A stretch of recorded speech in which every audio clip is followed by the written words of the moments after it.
नमस्कार, कार्यक्रम सूबा बोलेगा में आपका बहुत बहुत स्वागत है। मैं हूं प्रियंका। सूबा बोलेगा में आज हम चर्चा करेंगे व्यापम 2.2।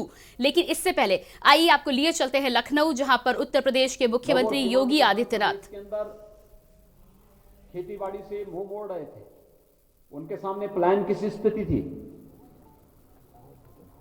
आत्महत्याओं की निरंतर शिकायतें आ रही थी और उस समय सरकार ने निर्णय लिया था कि हम प्रदेश के अंदर लघु और सीमांत किसानों के 1 लाख तक के कर्जों को माफ करके उन्हें एक नया जीवन दे करके फिर से इस क्षेत्र में उन्हें हम लाने का प्रयास करेंगे। और मुझे प्रसन्नता है कि हमारी सरकार उसको करने में सफल रही। लेकिन हम लोगों ने इसमें तकनीक को अपनाया, क्योंकि जब हम लोगों ने पहले सर्वे किया था, सर्वे में जो बात सामने हमारी आई थी कि ये कर्जा 90,000 करोड़ रुपए का है, मैं असमंजस में था। उत्तर प्रदेश जैसे राज्य में 90,000 करोड़ रुपए, उस समय प्रदेश का कुल बजट ही लगभग 2.5 लाख करोड़ का था। तो मैंने कहा 90,000 करोड़ रुपए अगर हम लोग यहां खर्च करेंगे तो प्रदेश का तो दिवालिया पिट जाएगा। हम लोगों ने फिर इसको तकनीक के साथ जोड़ने का कार्य किया। हमने कहा भी जितने लोग आवेदन किए हैं इन सबको एक बार आधार से लिंक करो, और उसके बाद फिर 1 लाख तक की सीमा तय हुई। आप देखते होंगे 36,000 करोड़ रुपए तक की पैसा सीमित हो गया, क्योंकि एक एक किसान ने 2-2, 3-3 बैंकों से एक ही खेत के रकबे के लिए पैसा ले रखा था। और फिर जब हम लोगों ने कहा कि वे पैसा नगद नहीं देंगे, बल्कि जितना उसका कर्जा होगा उतना बैंक में जमा कर दें, बैंक उसको सर्टिफिकेट बांट देगा। उत्तर प्रदेश ने सफलतापूर्वक उस मॉडल को प्रस्तुत किया। लेकिन हम लोगों ने ये पैसा बैंक से उधार नहीं लिया, बल्कि अपने बजट का पार्ट इसको बनाया।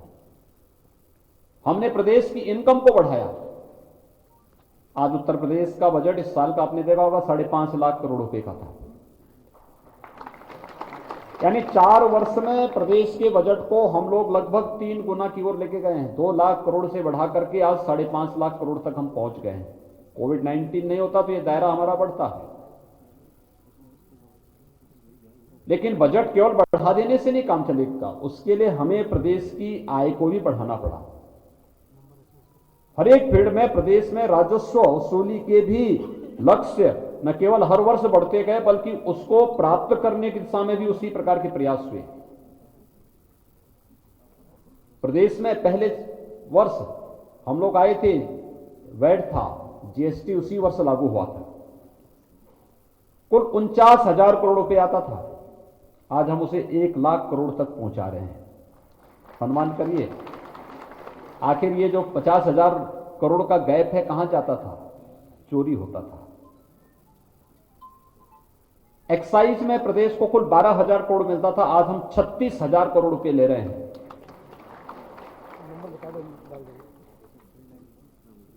स्टैंप एंड रजिस्ट्रेशन में प्रदेश के अंदर कुल 11,000 करोड़ के आसपास आता था, इस समय हम 23,500 करोड़ रुपए ले रहे हैं। और मंडी में भी 1100-1200 करोड़ रुपए आ पाता था, हम उसे 2,000 करोड़ तक पहुंचाए हैं।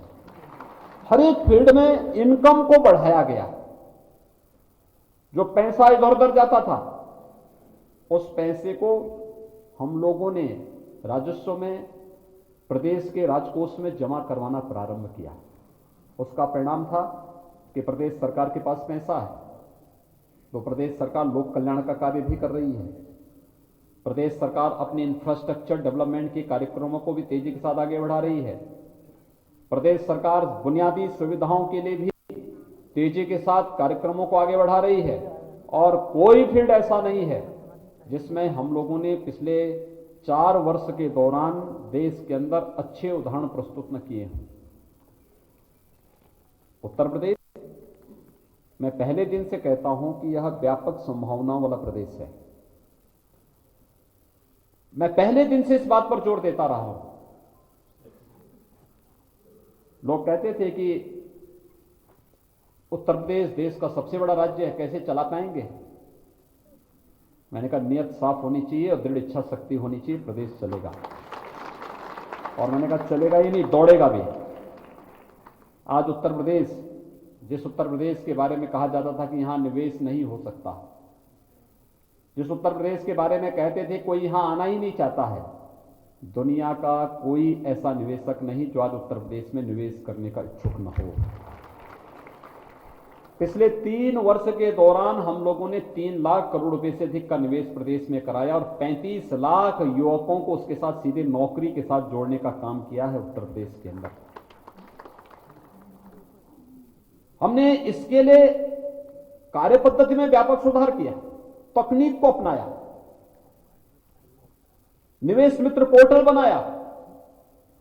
कोई निवेशक एक एक कार्यालय में नहीं जाएगा, एक जगह आवेदन करेगा और स्वतःस्फूर्त भाव के साथ उसको एनओसी मिलता हुआ दिखाई देगा और एक समय के साथ उसको मिल जाएगा। जहां से नहीं मिलेगा यह मान लिया जाएगा कि मिल गया है, और अगर गलत मिला है तो जिसकी टेबल से समय से निर्णय नहीं हुआ उसकी जवाबदेही हम तय करेंगे। आज उसका परिणाम है ईज ऑफ डूइंग बिजनेस में प्रदेश की रैंकिंग में कितना सुधार हुआ। 16 में हम 14 नंबर पर थे, आज दूसरे नंबर पर उत्तर प्रदेश आ गया है पूरे देश के अंदर। अर्थव्यवस्था के क्षेत्र में आबादी में सबसे बड़ा प्रदेश, लेकिन हमारी अर्थव्यवस्था 5वें और 6ठे नंबर की थी। हम लोगों ने हर एक फील्ड में जब काम किया और खासतौर पर हमने 2 को तो बहुत मजबूती के साथ टच किया। एक कृषि के क्षेत्र में किसानों के लिए उन्हें शासन की सुविधाओं से आच्छादित किया, समय पे बीज मिले, खाद मिले, उनके खेत तक पानी मिले, उनको अन्य सुविधाएं मिले, खाद्यान्न उत्पादन को बढ़ाया गया। आप याद करिए उत्तर प्रदेश के अंदर कोरोना कालखंड में भी हमने चीनी मिलों को बंद नहीं होने दिया, सभी 119 चीनी मिलों को चलाया। किसानों को कहा कि जब तक आपके खेत में गन्ना होगा चीनी मिलें चलेंगी, और चलवाया गया। उसका परिणाम क्या रहा? प्रदेश में किसानों के मन में एक विश्वास हुआ, खाद्यान्न उत्पादन हम लोगों ने कई गुना बढ़ाया, कृषि आत्मनिर्भरता की ओर प्रदेश के अंदर गई। लेकिन साथ साथ प्रदेश में औद्योगिक निवेश के लिए एमएसएमई सेक्टर को भी हमने फोकस किया। रोजगार सृजन इसके माध्यम से हुए, लोगों ने इसके माध्यम से पूंजी निवेश करना प्रारंभ किया। छोटी छोटी पूंजी पे लोगों ने अपना काम प्रारंभ करना प्रारंभ किया, और परिणाम क्या हुआ कि जो हम 6ठी अर्थव्यवस्था थी, आज देश की टॉप की 2 अर्थव्यवस्थाओं में कोई है तो उत्तर प्रदेश उसमें से एक है। बेरोजगारी की दर प्रदेश के अंदर लगातार घटती गई। 2016-17 में प्रदेश के अंदर 18% से अधिक बेरोजगारी थी, आज वो घट करके 4% से कम हुई है। यानी बेरोजगारी घटी है क्योंकि रोजगार का सृजन हुआ है, नौकरियां मिली हैं। ये हर एक फील्ड में हो सकता है, और आपका क्षेत्र तो केवल किसानों से जुड़ा हुआ क्षेत्र है। 5 से 15 वर्ष तक के लिए किसानों को लोन देने की सुविधा आपके पास है, लेकिन हम अगर इसमें बिना भेदभाव के जिन लोगों को हम लोन दे रहे हैं, हमारे यहां होता क्या है, हम लोग जब किसी को लोन देते हैं तो उनका कोई प्रशिक्षण नहीं देते, बताते भी नहीं। ये बैंकों का दायित्व बनना चाहिए कि हमारी अलग अलग टीमें होनी चाहिए। एक टीम बैंक में काम कर रही है जो बैंक में लोन देने का काम कर रही है, एक टीम जो किसानों के साथ संवाद बनाने वाली है, एक टीम जो उन्हें प्रशिक्षित करने वाली है कैसे किसान खेती के विविधीकरण की तरफ जाकर के अधिक लाभांश कमा सकता है, और लाभांश कमाएगा तो पैसा बैंक में ही आएगा, कहीं और जगह नहीं जाने वाला है। आप याद करिए, कोई किसान केवल धान और गेहूं की खेती कर रहा है, क्या वो लाभकारी बहुत पैसा कमा लेगा? क्या नहीं, अपने स्वयं की पेट भरने लायक उत्पादन तो कर सकता है, अपने परिवार की देखभाल करने के लिए उतना पैसा कमा सकता है, लेकिन उसके जीवन में व्यापक परिवर्तन हो ये नहीं हो सका, लेकिन ये हो सकता है। खेती के विविधीकरण की तरफ जाकर के, ड्रिप इरिगेशन की तरफ जाकर के, खेती आज कई नए मॉडल आए हैं। अगर बैंक इस व्यवस्था के साथ जुड़ता है, लोगों के मन में एक व्यवस्था, एक विश्वास होता है। अभी हाल ही में झांसी के अंदर एक घटना हुई, वहां बल्कि 2 मॉडल खड़े हैं।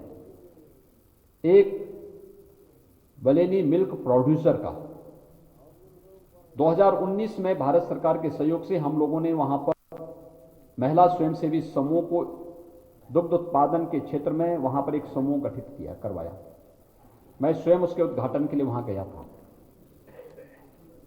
आप अनुमान करिए, एक वर्ष में इस समूह ने 46 करोड़ का टर्नओवर किया और 2 करोड़ रुपए का नेट प्रॉफिट कमाया है। दूसरा, वहां पर एक परिवार ने घर की छत पे स्ट्रॉबेरी का उत्पादन किया और बाद में 1.5 एकड़ खेती में स्ट्रॉबेरी उगाना प्रारंभ किया। 1.5 एकड़ खेती में एक किसान अगर धान और गेहूं उगाएगा तो साल भर में उसको मुश्किल से बहुत मेहनत करेगा तो 50,000 का भी प्रॉफिट नहीं हो पाएगा। लेकिन उस परिवार ने 1.5 एकड़ खेती में एक सीजन में 42 लाख का स्ट्रॉबेरी का वहां से उत्पादन करके उसको मार्केट में सप्लाई किया और उसमें 36 लाख का नेट प्रॉफिट कमाया। अगर एक किसान प्रॉफिट कमाएगा, ये किसान ऐसे लाभकारी स्थिति में रहेगा तो इसका लाभ बैंकों को भी होगा। प्रशिक्षण इसके साथ जोड़ना पड़ेगा।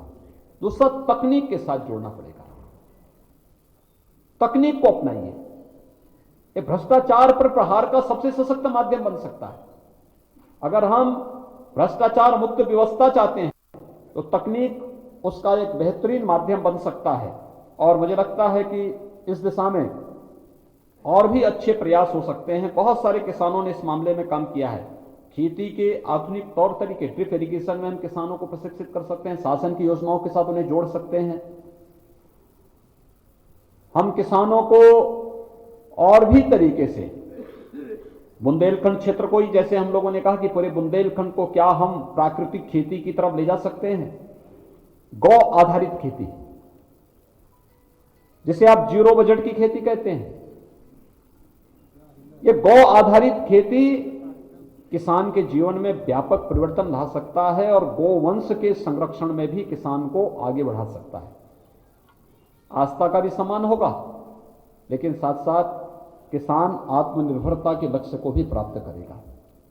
खेती का हमारे यहां किसान का मतलब केवल खेत नहीं होता था। खेती और बाड़ी दोनों एक साथ जोड़ करके हमने देखा है, यानी खेती किसानी दोनों एक साथ होगी, जिसमें पशुपालन भी इसके साथ जुड़ता है। जब एक साथ कृषि का भी काम करेगा, किसान पशुपालन का भी कार्य एक साथ करेगा तो वह एक समग्रता के साथ जुड़ता है, क्योंकि वह एक चेन होता है, एक चक्र होता है और वह चक्र इस रूप में घूमता है।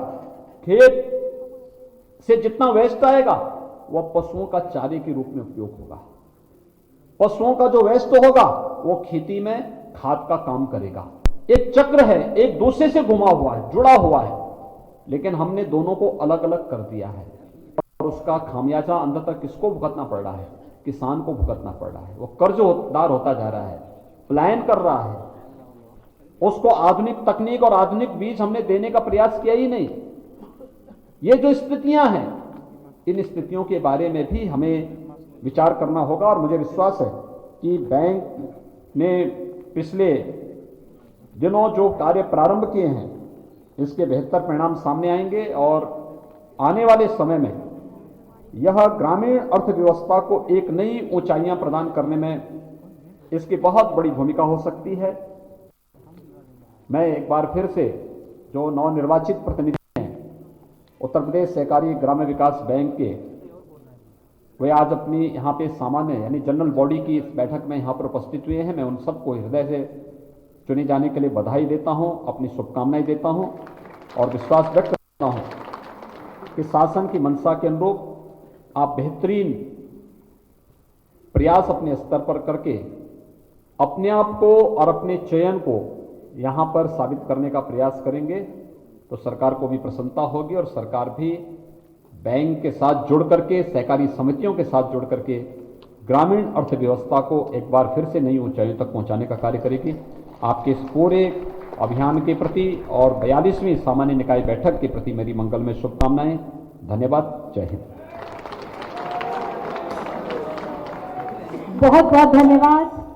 तो ये थे लखनऊ से सीएम योगी आदित्यनाथ, जो कि सहकारी ग्राम विकास बैंक की बैठक में बैंक कर्मचारियों को संबोधित कर रहे थे।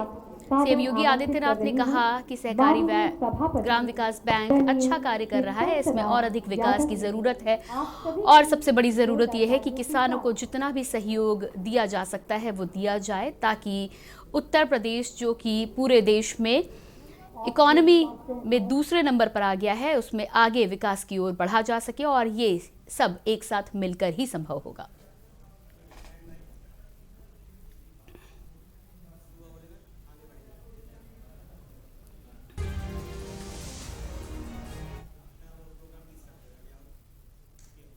एक बार फिर से आप सभी दर्शकों का बहुत बहुत स्वागत है कार्यक्रम सूबा बोलेगा में।